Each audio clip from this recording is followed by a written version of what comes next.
How's it going, everyone? Welcome to Little Thing Called Life. Today actually kicks off our brand new sales enablement video series, and I couldn't be more excited to start with this one.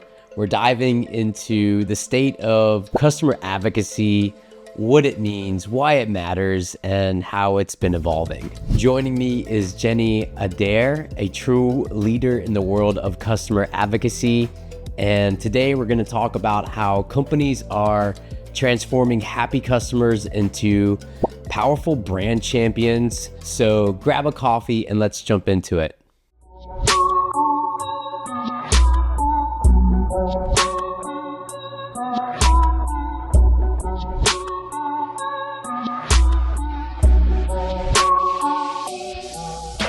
How's it going, everyone? Thanks for tuning in to another episode of Little Thing Called Life.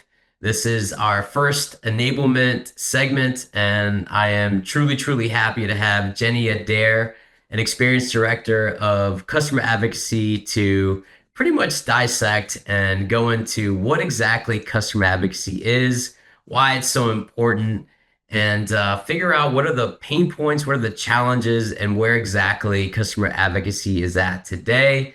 Jenni, thanks so much for coming on today and talking to us about customer advocacy. How are you doing today? Good. Thanks, Gus, for having me. Absolutely. So, in a nutshell, can you just let the viewers know what exactly is customer advocacy? Yeah, so customer advocacy is when you take your happy customers and you turn them into brand champions. That's the easiest way to describe it. Okay, so pretty much they love the product so much that they are just advocates of the product because they really enjoy it.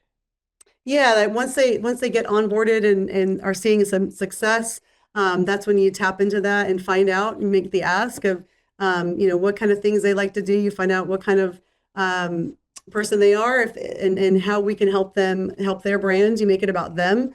And so it's very powerful when you have a customer who is really interested in your product and they're seeing great success, and they like to share those tips and tricks with other people about how why they like it. It's the most powerful thing for your company because it's the most trustworthy source, your customers. And so some people really like to be advocates. I like to be an advocate myself, and it's one of the greatest things when you find a company and people that you really like, and you help others get into that company and product. Absolutely. And it's crazy. And I love how you said that you're, a customer advocate yourself. There's products that I'm sure that you buy that you really love. And it's really funny because I also relate customer advocacy to customer loyalty. I remember getting some kind of news article about how beer drinkers are the most loyal customers because once they find the beer that they like they just stick to it. They're just really loyal. But how has customer advocacy, how has the industry changed in recent years? So customer advocacy is becoming much more important. A lot of companies are catching on. In the beginning, it was about getting customers to do case studies and being a reference. Now, I think most companies are seeing the value of retaining their customers, getting them to be loyal, and that's how you do that. Is you're top of mind, you're meeting with them, and you're again showing them value and of your product, and continuing helping them see the benefits. And so I think in the beginning it was just kind of a nice to have. Now it's super important to get that loyalty, to retain those customers, to help get the word out. There's so many asks within the company, but I think the biggest challenge is always getting the sales reps, the CS teams to see the value of customer advocacy, because it sometimes comes across as they don't want to hand over their customers, they don't want to get you in touch. But I always say I'm an extension of their team, because I don't go in and make the ask. I don't try to annoy customers and make them do things they don't want to do. I go to them first to see what are the things that they like to do, and do they want to be an advocate? They like the product, they want to be an advocate. Great. What are things that they like to do? And if we're all human, right? And we all have different things we like to do. Some people, they like the spotlight, so we can get them to be a speaker at an event. Some people love to help, but they just want to be a reference and take calls. Some people want to help their team, maybe shine a light on their team and what the benefits they've seen to help others and to show, the success that they've had. So you never know what people want to do, like to do until you ask. And my role as a customer advocacy director is to do that, be that matchmaker between the asks within my company and then the things that the customers like to do. And my favorite thing is building trust with those customers, forming those relationships, taking care of them, me being an advocate for them within my company. And again, shining the light on their stories and see what they want to do and celebrate them and, nurture their loyalty along the way.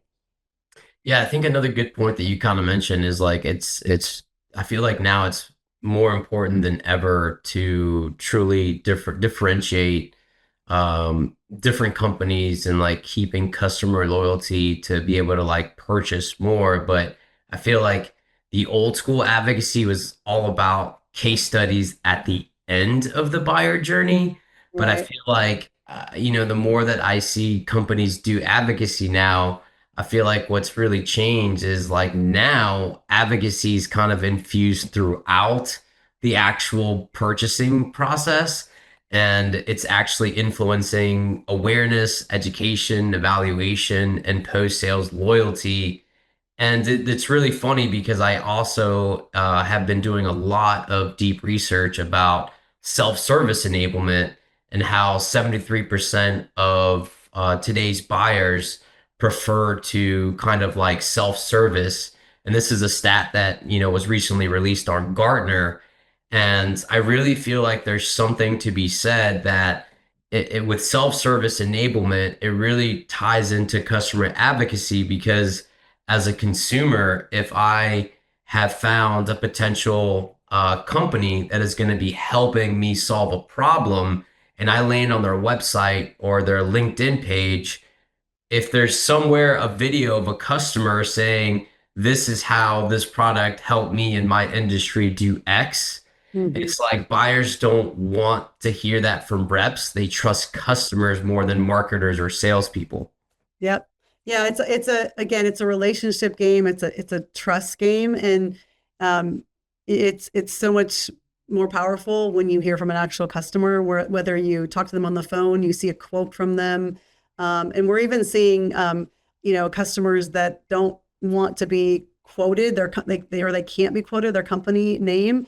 That is still even powerful because again, at the end of the day, people want to they want to make sure that their purchase, the dollars are slim, right? And they want to make sure that they get the right product that they need. It does, it fulfills all the requirements of their pain points. And so how do you do that? You network with other people that are using the product. The sales rep is going to tell you how great their company is, but the real power is in the customer. Just like as a on the consumer side, as a human being, you want to go out to a restaurant, you go to Yelp. You don't care who's telling you to get the lasagna. If somebody says that's the best thing to get because X, Y, and Z, then you're like, okay, let me try it. So it's more powerful to hear from someone who's actually using the product than the people trying to sell it. It's just at the end of the day, that's what matters.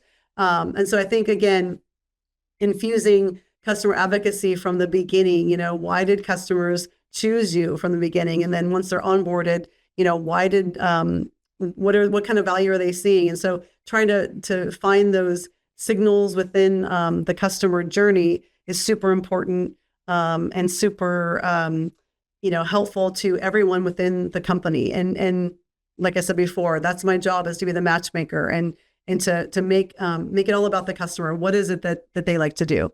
And make those asks and make sure we thank them along the way and really match up what they'd like to do to keep them, again, using the product and really getting the most out of the product and getting the most out of the partnership. So that's what it is. It's a partnership instead of just a one-off sale. It's, you want to keep the customers happy. You want to keep them engaged and keep them coming back to buy more and help you in that way.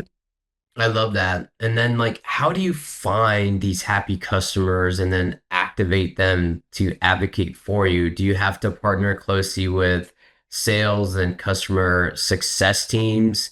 And maybe you can shine a light on some of the tools that are out there that most enablement and sales operations are using that maybe, can actually be beneficial to use when it relates to customer advocacy.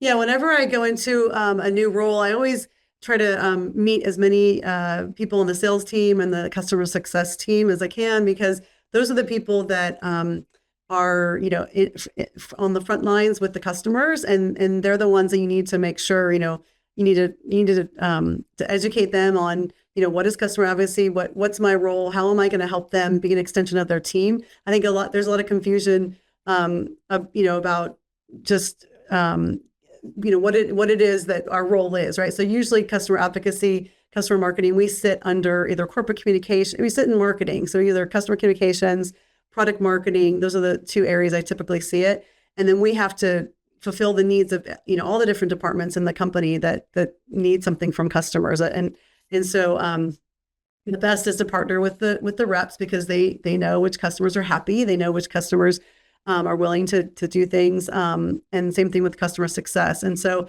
I think getting in with them is good, and showing them the value that you're not just here to take their customers and bug them, and you're really here for the customer, and you're an extension of their team, and you want to help, again, find out what the customers like to do, and get them to do extra things, if they want to do it, right? So if they want to get their story out, because it's going to help, their team. If they like the limelight, maybe it's going to help them find another role. I've helped customer advocates with that in the past. Or maybe they just really love helping shape companies' products, and they want to be a beta or a preview customer. I think it's just really important. You don't know the level of the customer's engagement until you ask, and that's why I take pride in forming these relationships with the customer, so that I can find that out and get to know them on a personal level, and find out what it is that they would like to do. Maybe they don't want to do anything, or maybe they do. They want to do one thing or five things, and just really make that connection with them, and then again, be their advocate in case they run into a problem, or whatever. But I like to shine the light on them, invite them to VIP experiences, make sure that they know that we value them. And most companies now, they're all about customer first or customer obsession. And I think looking at the customer from that perspective of being a partner and part of your company, your team, is a better way to look at it, instead of just they're a customer, we sell to them, and then we move on. It's really trying to get more value for them. And that's what customer success does. And then we are an extension, customer advocacy is an extension of that team, and really shining the light on them as an individual. And I think that's again, the differentiator there is, like, customer success, they're helping them with the product, get the product up and running, showing them success and getting them keeping going on that. And then we are there as like a side to try to see if we can help them in their personal journey with us, and getting their name out there and whatever they're most comfortable doing. If you're finding this video to be helpful in any kind of way, please take a second and share this with a friend or a family member who you feel would benefit from this content. I know that you know someone who needs to hear this, and it's word of mouth shares like this that really helps the channel like this grow. So thank you so much for sharing. Now back to the show. I love that. And what are the things, like, everyone has certain things that, like, throughout their career they spot patterns, right? You can never know what's going to happen in the future, but you do know what's happened in the past. And at a certain point of someone's career, they kind of find this aha moment, or this, like, okay, this is what brings me the most fulfillment. So for you, what do you like most about customer advocacy, and how does that provide fulfillment to your role? Yeah, that's a great question. Well, I started PR, and so public relations and analyst relations. I did that for about 25 years. But within that time, I was always talking to customers, and I always loved to connect the editors with the customers and hear the stories, and really get deep in, with the customer relationships.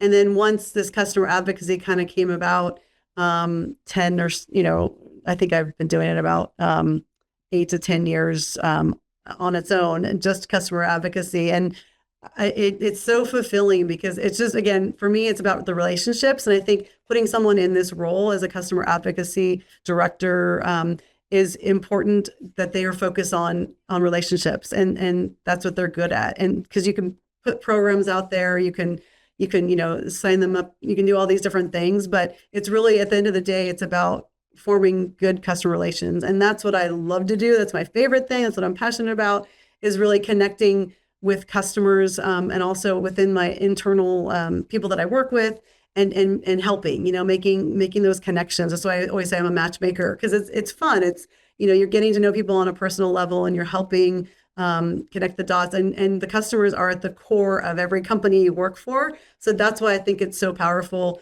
so important, so fun, because that's, you know, that's the core, is you're selling to customers, to people at the end of the day. And so it's all, what do people, they want relationships, they want, you know, to have fun when they talk to you. They don't want you to be wasting their time, right? So that's why it's really key to get somebody that has, good, deep relationship skills. And that's what I love, favorite thing to do about this, in this role. So Jenny, if you can just kind of focus on like the tools aspects of how we can utilize technology and available tools of today like Gong and Gainsight, how can someone in customer advocacy take that data or take those tools and do something with it to find possible advocates? Yeah, again, the hardest part sometimes is finding those advocates, those customers, to get to do acts of advocacy for you, to find out which ones are the happiest. And you don't want to bother your sales reps and CS team all the time. So there are tools that you already have at your company. Maybe it's Gong, maybe it's Gainsight, there's signals in there. Maybe you send out an MPS, survey every year. So you can go and see the people that are from these different signals. That's the new way of doing customer advocacy, is finding the signals within, the customer journey. And, so tapping into that so that you know who to go after to recruit. And then again, infusing it within, all the different aspects of the customer journey. There's tools like, I'm big into, user evidence, which is a survey tool that I implemented at the last company I was at. And it's a great way to, really check in with your customers on a regular basis, to find out anything from, you know, what do they like about the product, what don't they like about the product, you know, just finding, information from them, throughout the journey. You can ask them right at onboarding, you know, why did you choose us versus the competition? And you can ask, like, have you seen any benefits, or, you know, ROI from after implementing our solution? And so you survey them. Within that, when you survey them, you can also find, right away, you can get them to do a review. You can find different, acts of advocacy that they'd like. You can ask them if they'd like to do different acts of advocacy. So you can go to them directly and ask them, instead of always having to go to the reps and have the reps go ask them. You can go directly to the customer, just like we do in our day-to-day lives. We get surveys all the time from different people, different companies. You answer them or not, so you can find out directly from the source. It's also great because within the survey you can get these, quotes and stats, and then you have a library now of some quotes and stats that you can use in, you know, in your blogs, on your website, as references for reps, so they can go see, you know, different things that the customers are saying versus the competition, or the benefits that they're seeing. So, Jenny, as far as customer advocacy, what is the challenge that you face internally with this role? Every company does enablement different, every company does customer advocacy different, marketing different, sales different. So, as far as customer advocacy goes, what is the biggest challenge you face internally with customer advocacy? Yeah, that's a great question. I think, really just getting in, educating the sales team, the customer success team, the people that are on the front lines with the customers, and showing them the value that customer advocacy brings. So everybody knows they need references, they need case studies. You know, that's the old school. That's like table stakes, right? But I think sometimes you need to evangelize everything to the internal folks first, so that they can, you know, be bought into this and realize the benefits. So it's more of, getting your reps and CS team that are talking to the customers to trust you and to know that you are an extension of their team. I'm not just here making ass and I'm going to bug the customers and waste their time.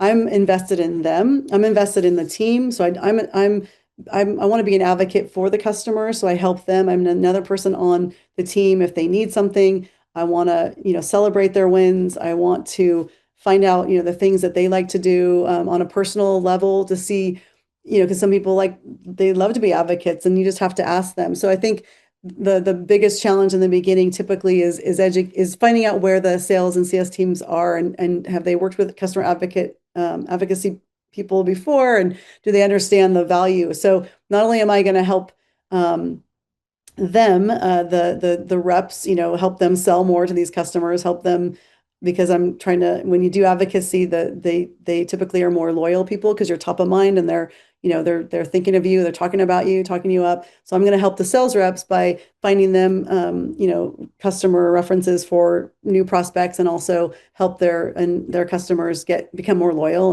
and stick with them and buy more, hopefully. And then I'm also, helping the needs within the company. So everyone from product management, product marketing, events, campaigns, everybody needs something from a customer. They need a quote, they need them to speak somewhere, they need a reference. And so I'm helping fulfill those needs that are coming in. And then I'm helping myself be the matchmaker and do my job by finding those reps or finding those customers and connecting those customers with the things that they like to do to get the word out about the company that shows, more trust when they hear from a customer. And I call it a win-win-win because we all win at the end of the day. So, but I'm here to, again, be an extension of that team and help get these customers, talking about the product in ways that we need within the company in whatever ways they like to do. I love that framework. What's the biggest impact for a company when advocacy is done well? The biggest impact is really, again, loyalty. You turn those happy customers into champions. When they're happy and everything's going great, they help you shape the products.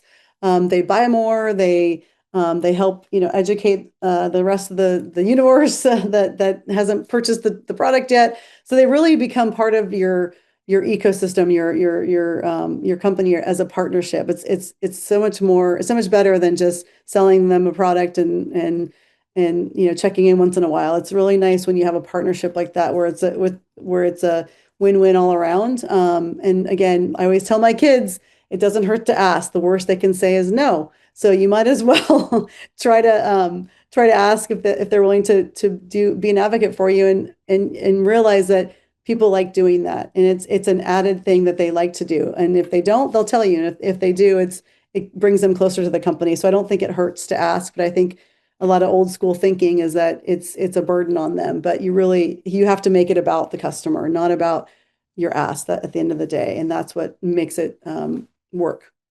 Yeah, it's like you have more to gain and less to lose just by asking, which I love that kind of framework. So in a nutshell, pretty much like the key is to build a holistic program that kind of like focuses on what the customer can get out of being an advocate, not just what the company wants. Right. And overall, I guess like if the customer sees real value, whether it's shaping the product direction, building their own thought leadership, or advancing their careers, when they get excited to participate, it Mhm. really shows in the testimonial or the case study or whatever it is, which, in turn, when other potential buyers see that, they can sense that excitement and, Yeah. and then it just kind of sells for itself there. Yep, exactly. And one of my mottos in life is keep calm and have fun. So again, we're all people at the end of the day. We all have so much time in the day, but you want to make it fun, enjoyable, and worthwhile. So I highly recommend you invest in customer advocacy. It will do your company wonders. So my last thing I need to say. I love that. No, so it sounds like customer advocacy is about creating, as you call it, a win-win. When you elevate your customer success, they'll elevate your brand in return. Do you have any final thoughts on customer advocacy, where it is today, how to build those relationships with sales teams to really grow customer advocacy at an organization? I just think it's really important. It's becoming more and more important to add customer advocacy into your playbook. And it's especially in this day and age when, again, money is tight. You want to make sure that the customers are happy and that they're getting the most value out of everything that they're doing. So I think customer advocacy is very, very important. It's important if you're a customer first type of company, if you're customer obsessed, it's really important to really go along this journey with them, to really you say that, but you really need to show it. And part of that is customer advocacy, and it's going to help everybody. That is amazing. That is amazing. I love that. Wanted to thank you so much for joining us on today's VCast. Thank you guys so much for tuning in, and truly looking forward to seeing how the customer advocacy space continues to kind of change. And thank you again, Jenni, for joining us on this episode of Little Thing Called Life Enablement segment. Thank you, Gus. That was such an insightful conversation with Jenni Adair. And customer advocacy isn't just a department, it's a mindset that builds trust and long-term loyalty. I just wanted to say huge thanks to Jenni for sharing her expertise. And thank you all for tuning in to the first episode of Enablement and Translation Project. If you or someone that you know is an enablement professional and would love to come on the show to discuss anything enablement, please feel free to pause the video right here and scan the QR code right there, or just click on the link in the comment below. Just fill out the form, we'll be in contact. Until next time, keep learning, keep growing, and keep enabling success. Take care, everybody. Bye-bye.